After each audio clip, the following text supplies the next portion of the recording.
Part 2, Chapter 7, The Stigmata and the Crucifixion. As we said in the beginning of this series of articles, the Christian mystic initiation differs radically from the occult initiation undertaken by those who approach the path from the intellectual side. But all paths converge at Gethsemane, where the candidate for initiation is saturated with sorrow which flowers into compassion, a yearning mother love which has only one all-absorbing desire, to pour itself out for the alleviation of the sorrow of the world, to save and to succor all that are weak and heavy laden, to comfort them and give them rest. At that point, the eyes of the Christian mystic are opened to a full realization of the world's woe, and his mission as a savior, and the occultist also finds here the heart of love which alone can give zest and zeal in the quest. By the union of the mind and the heart, both are ready for the next step, which involve the development of the stigmata, a necessary preparation for the mystic death and resurrection. The gospel narrative tells the story of the stigmata in the following words, the opening scene being in the Garden of Gethsemane. Judas, then having received a band of men and officers from the chief priests and Pharisees, cometh thither with lanterns, torches, and weapons. Jesus, therefore, knowing all things that should come upon him, went forth and saith unto him, Who seek ye? They answered him, Jesus of Nazareth. Jesus said unto them, I am he. Then the band and the captain and the officers of the Jews took Jesus and bound him and led him away to Annas first, the high priest, then asked Jesus of his disciples and of his doctrine.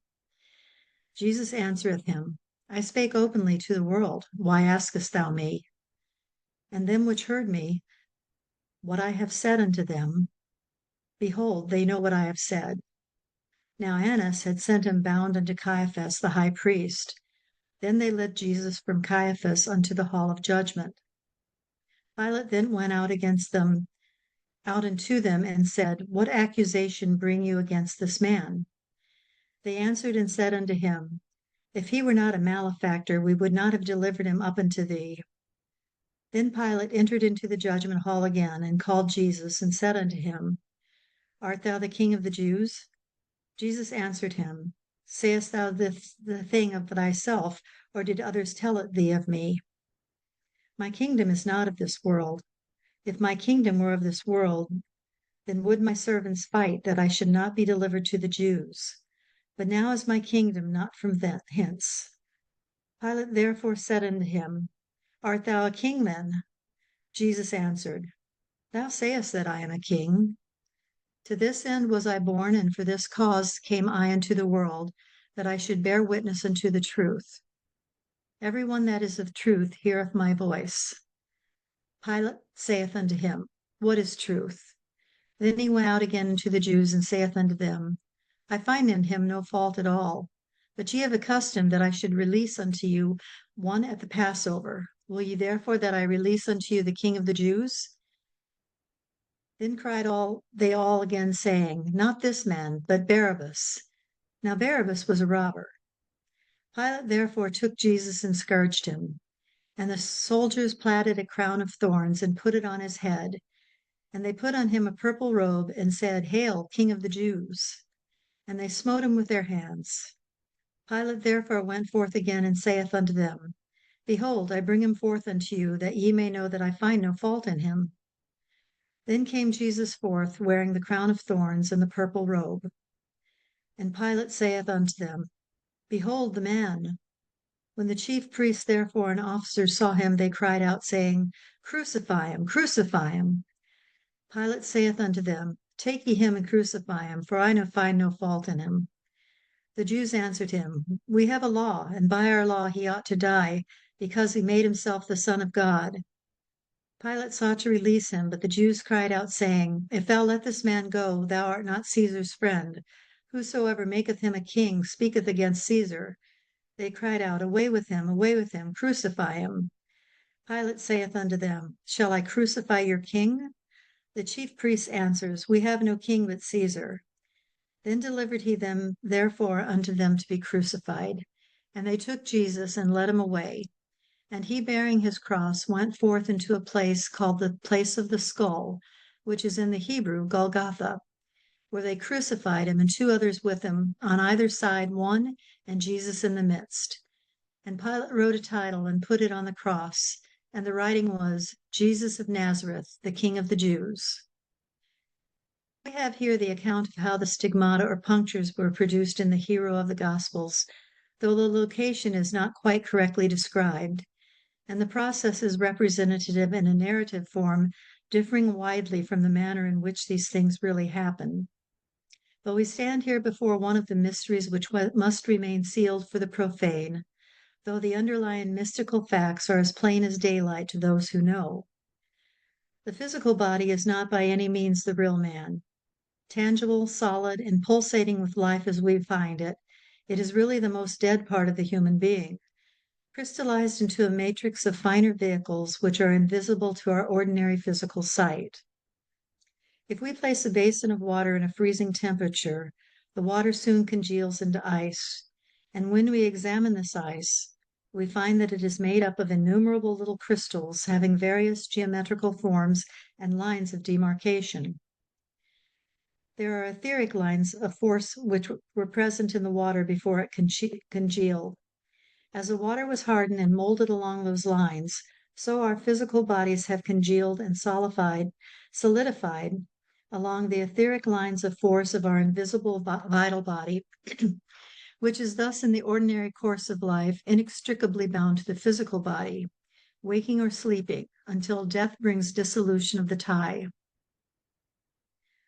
But as initiation involves the liberation of the real man from the body of sin and death, that he may soar into the subtler spheres at will and return to the body at his pleasure, it is obvious that before that can be accomplished, before the object of initiation can be attained, the interlocking grip of the physical body and the etheric vehicle, which is so strong and rigid in ordinary humanity, must be dissolved.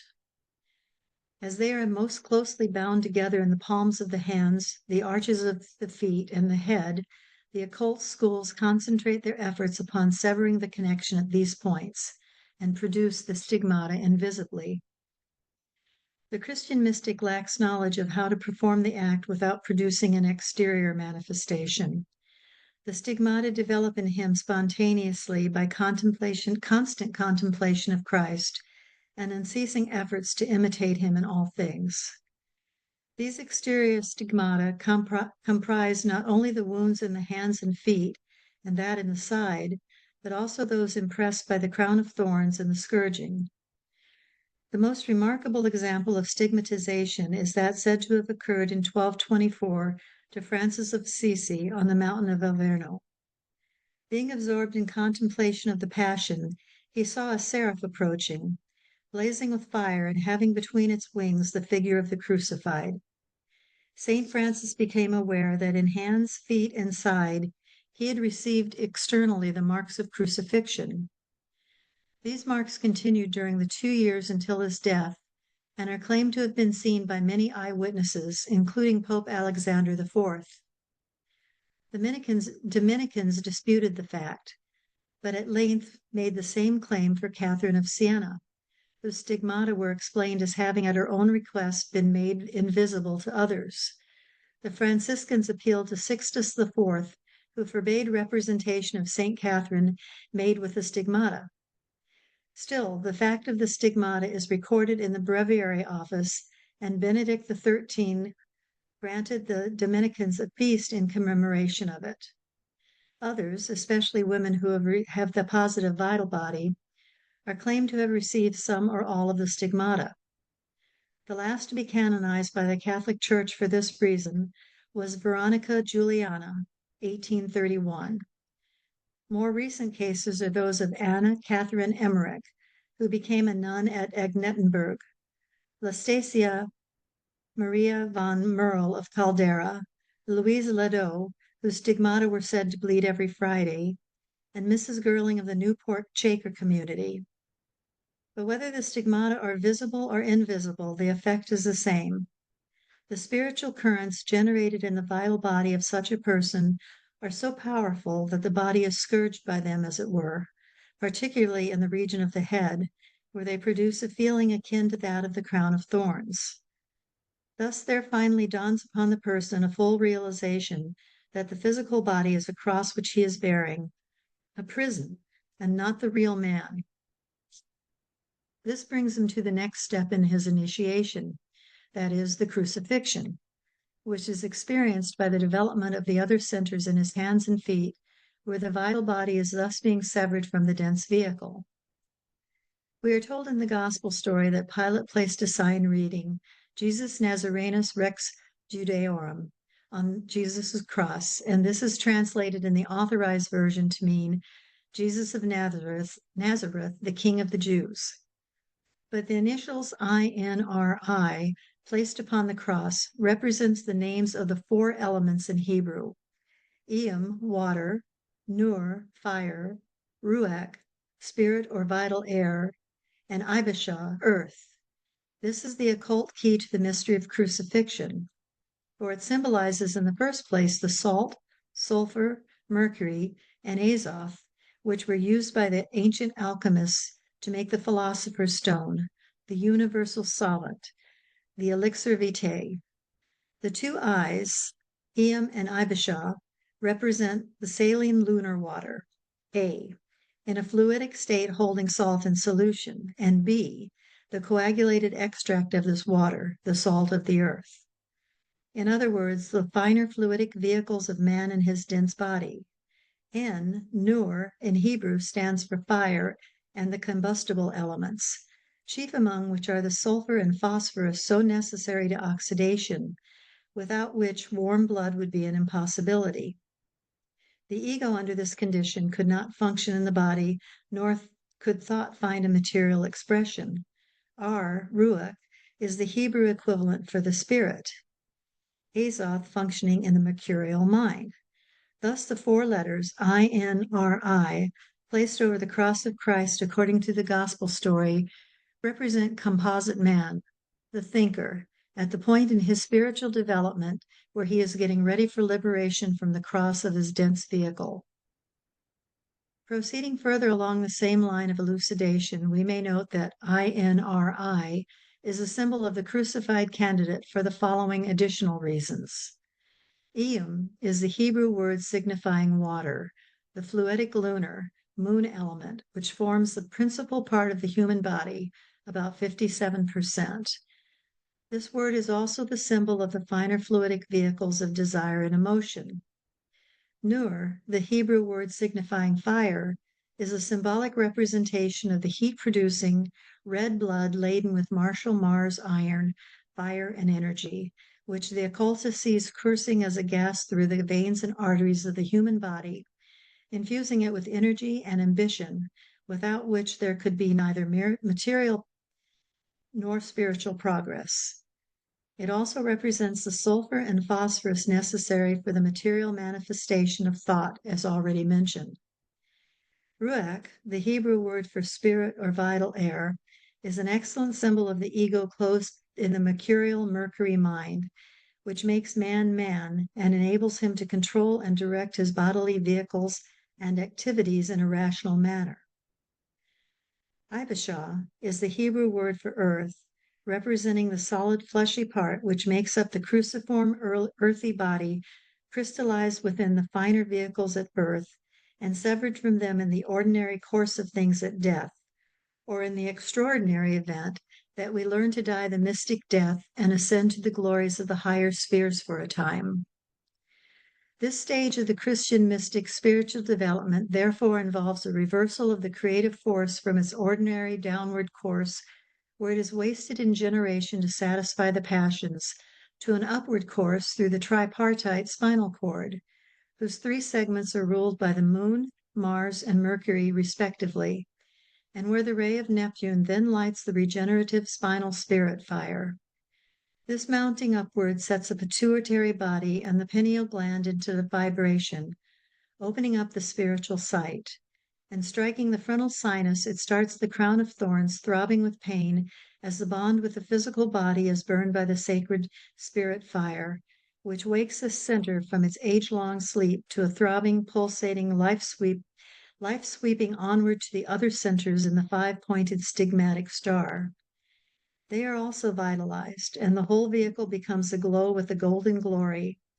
Then, with a final wrench, the great vortex of the desire body located in the liver is liberated, and the martial energy contained in that vehicle propels upward the sidereal vehicle, so called because the stigmata in the head, hands, and feet are located in the same positions relative to one another as the points in a five-pointed star, which ascends through the skull, Golgotha, while the crucified Christian utters his triumphant cry, consummatum est, it has been accomplished, and soars into the subtler spheres to seek Jesus, whose life he has imitated with such success and from whom he is thenceforth inseparable.